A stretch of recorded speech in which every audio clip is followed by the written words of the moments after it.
السلام علیکم دوستو، میں ہوں سید انور علی شاہ اور آپ سب دیکھ رہے ہیں ہسٹوریکل ورلڈ۔ ہسٹوریکل ورلڈ کی ایک اور تاریخی اور دلچسپ ویڈیو میں آپ سب کو خوش آمدید کہتا ہوں۔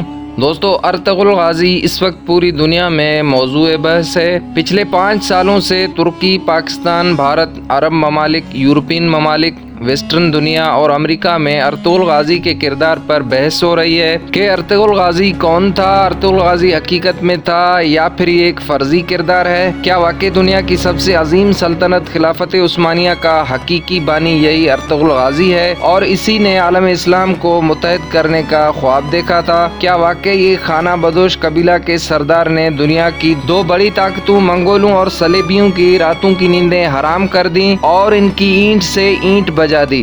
موجودہ دور میں یہ بحث اس لیے ہو رہی ہے کہ دسمبر 2014 میں ترکی کے سرکاری ٹی وی چینل نے ایک ڈرامہ نشر کیا جو 2019 تک جاری رہا ہے، جبکہ اسے اب تک 160 ممالک میں ٹیلی کاسٹ کیا جا چکا ہے اور 90 سے زائد زبانوں میں اس ڈرامہ سیریز کی ڈبنگ ہو چکی ہے۔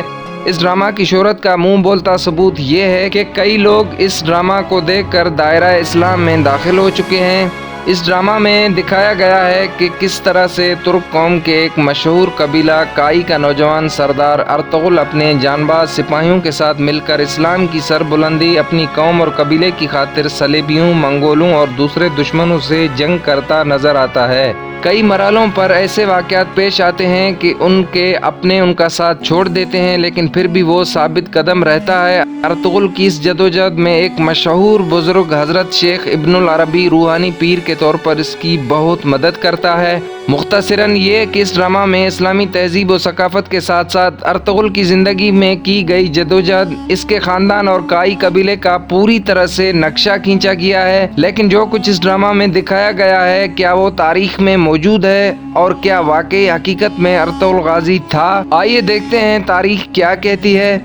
دوستو، جب سے یہ ڈرامہ نشر ہونا شروع ہوا ہے تب سے لے کر اب تک یورپین اور امریکی دانشوروں کی اسے من گھڑت کہانی قرار دے کر جھٹلانے اور بیان کرانے کی ناکام کوشش رہی ہے، اور اس کی سب سے بڑی وجہ اس ڈرامہ میں صلیبیوں کو بے نقاب کرنے کی ہے۔ اگر ہم تاریخ پر نظر دوڑاتے ہیں تو ارطغرل کے حوالے سے تاریخ میں زیادہ تذکرہ نہیں ہے، تاہم جو تذکرہ ہے اس سے ڈرامہ کے اکثر کردار میں یکسانیت پائی جاتی ہے۔ تاریخ پڑھنے اور ڈرامہ دیکھنے کے بعد آپ یقینی طور پر یہی کہیں گے کہ ڈرامہ میں جو کچھ دکھایا گیا ہے وہ حقیقت پر مبنی ہے اور اس وقت کے یہی حالات تھے جیسا ڈرامہ میں بتایا گیا ہے۔ دوستو، ارطغرل غازی 1190 عیسوی میں پیدا ہوئے جبکہ 1280 یعنی 90 سال کی عمر میں فوت ہوئے۔ ارطغرل غازی ایک نہایت ہی بہادر، نڈر، بے خوف، ایماندار اور عقل مند سردار تھے۔ وہ ساری عمر سلجوقی سلطنت کے وفادار رہے اور اسلام دشمنوں کے خلاف نبرد آزما رہے۔ تاریخی دستاویزات کے مطابق ارطغرل غازی کا نسب کچھ اس طرح سے ہے: ارطغرل بن سلیمان شاہ بن قندز الپ بن کایا الپ بن کوک الپ بن سارکوک الپ بن کائی الپ، اور کائی قبیلہ انہی سے منسوب ہے۔ مولانا اکبر شاہ نجیب آبادی اپنی کتاب تاریخ اسلام میں لکھتے ہیں کہ ارطغرل غازی اپنے 400 جنگجوؤں کے ساتھ اناطولیہ جا رہے تھے۔ وہاں انہوں نے دیکھا 2 فوجیں آپس میں لڑ رہی ہیں، ایک فوج جیت رہی تھی اور دوسری شکست کھانے کے قریب تھی۔ یہ دیکھ کر ارطغرل غازی بھی میدان جنگ میں کود پڑے اور شکست خوردہ فوج کا ساتھ دیا۔ ارطغرل غازی کی فطرت ہی ایسی تھی کہ وہ کسی پر ظلم ہوتا دیکھ کر برداشت نہیں کر سکتے تھے۔ وہ مظلوموں اور کمزوروں کی مدد کرنا اپنا فرض سمجھتے تھے، اس لیے اس نے یہ جاننے کی بھی کوشش نہیں کی کہ جس کا وہ ساتھ دے رہے ہیں وہ فوج کون ہے اور اس کے بدلے اسے کیا انعام ملے گا۔ ارطغرل غازی کے حملہ کرنے کے بعد شکست کھاتی ہوئی فوج جیت گئی اور اس طرح جنگ کا پانسا پلٹ گیا۔ ارطغرل نے جس فوج کا ساتھ دیا تھا وہ سلجوقی سلطنت کی فوج تھی اور سامنے منگولوں کی فوج تھی، جبکہ بعض مورخ اسے صلیبی فوج لکھتے ہیں۔ بہرحال سلجوقی سلطان علاؤدین نے ارطغرل کی اس بہادری سے خوش ہو کر انہیں سوغوت کا علاقہ جاگیر کے طور پر دیا اور اپنا سردار اعلیٰ منتخب کیا۔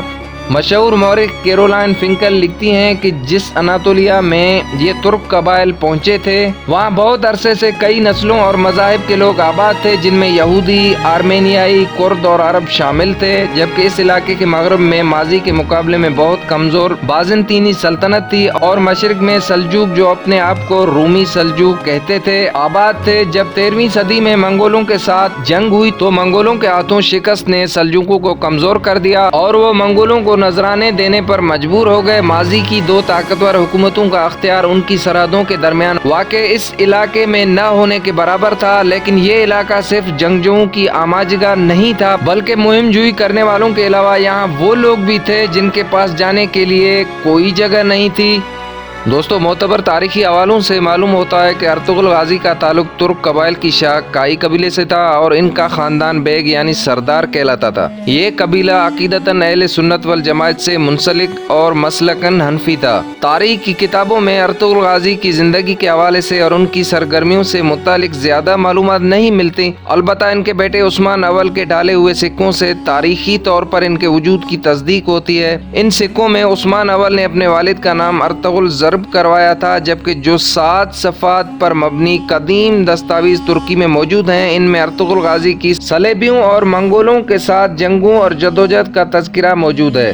اسٹین فورج شاہ اپنی کتاب میں لکھتے ہیں کہ ترک جب اناطولیہ آئے تو صوفی بزرگ بھی ان کے ساتھ ہی آ گئے، جس پر طاقتور سلجوقی حکمرانوں کو کوئی اعتراض نہیں تھا، کیونکہ وہ ان صوفی بزرگوں کی لوگوں میں مقبولیت کی وجہ سے اپنے علاقوں سے نکل جانے پر خوش تھے۔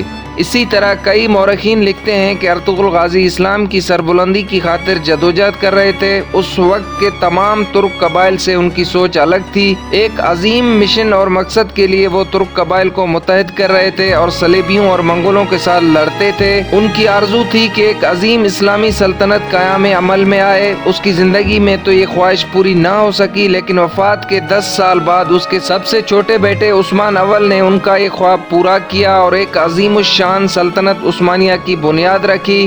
ترکی کے شہر سوغوت میں ارطغرل کے نام کی ایک مسجد اور ایک مزار ہے۔ ارطغرل کے بیٹے عثمان نے اس کی تعمیر کی تھی اور بعد میں عثمان کے بیٹے ارحان غازی نے اضافہ کیا۔ اسی مقبرہ میں ارطغرل غازی کی اہلیہ حلیمہ سلطان اور خاندان کے کئی افراد کے ساتھ ساتھیوں کی قبریں بھی ہیں۔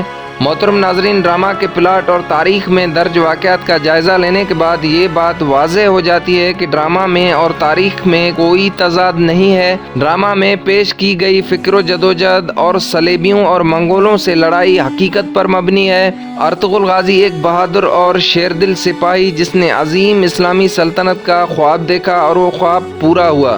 ارطغرل ایک ایسا مجاہد تھا کہ جس کا سن کر منگولوں اور صلیبیوں کے اوسان خطا ہو جاتے تھے، اور آج اس کے کردار پر ڈرامہ بننے کے بعد پھر سے امریکہ اور یورپ پر اس مرد مجاہد کا خوف طاری ہو گیا ہے۔ انہوں نے کئی بار ڈرامہ کو بین کرانے کی کوشش بھی کی ہے، لیکن اپنے ارادوں میں کامیاب نہیں ہو پائے۔ تجزیہ نگاروں کے مطابق تاریخ پر بنایا گیا یہ ڈرامہ اب تک کا مقبول ترین ڈرامہ ہے۔ ویسے تو ترکی چینل پر یہ ڈرامہ ختم ہو چکا ہے اور اب ارطغرل کے بیٹے پر بنایا گیا ڈرامہ قرلوس عثمان پیش کیا جا رہا ہے، لیکن اس وقت ارطغرل غازی پاکستان میں شہرت کی بلندیوں کو چھو رہا ہے، جو وزیر اعظم عمران خان کے حکم پر اردو میں ڈب کر کے پاکستان کے سرکاری چینل پی ٹی وی پر پیش کیا جا رہا ہے، اور ساتھ میں یوٹیوب پر پی ٹی وی ہوم کے آفیشیل چینل پر بھی یہ ڈرامہ اپلوڈ کیا جاتا ہے، جہاں سے آپ اسے دیکھ سکتے ہیں۔